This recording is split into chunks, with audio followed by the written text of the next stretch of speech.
Thank you, Madam President. I would first like to congratulate you on your assumption of the presidency and for all the preparatory work to make our meeting as productive as possible. The CCW and its protocols, including Protocol 5, are intended to be an important part of the fabric of international humanitarian law, which is not an end in itself, but a means to protect civilians in armed conflicts. The most perfect instruments would be useless if their implementation had no concrete consequences for men and women living in areas of armed conflict.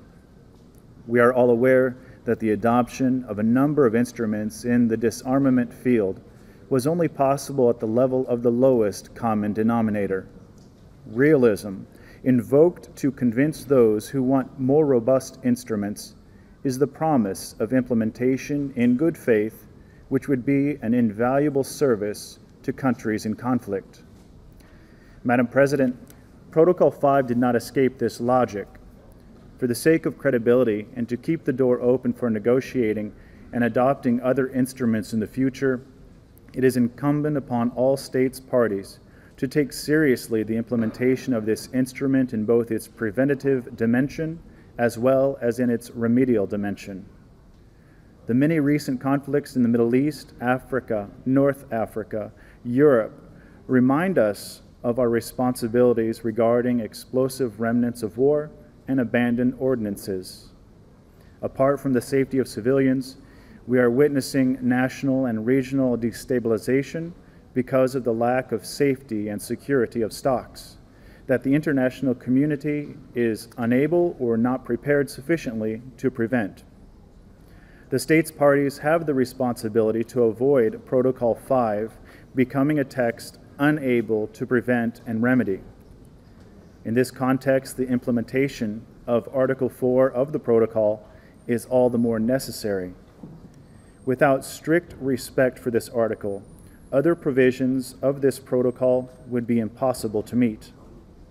We continue to share with the ICRC, other states parties, and various NGOs the same concern about the Article 4 implementation.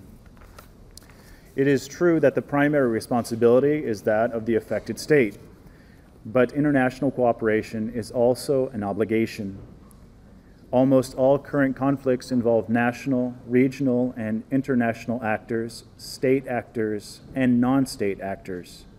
It must also be borne in mind that the majority of countries in conflict are developing countries which do not always have sufficient means to overcome the consequences of armed conflict on their soil. Madam President, the success of the partnership between states, international organizations, and NGOs in several areas of disarmament is well established. CCW, including Protocol 5, has always opened its door to the participation of civil society and its organizations. We all profit from the professionalism and expertise of these organizations.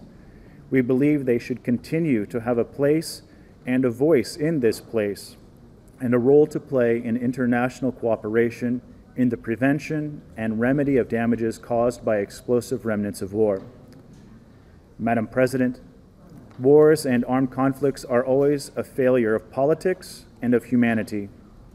IHL should keep this essential human dimension to make coexistence possible nationally and internationally. When the international community fails to preserve peace, it should not accept a second failure. Protocol 5 is a modest attempt to prevent innocent people from becoming victims once the conflict is over.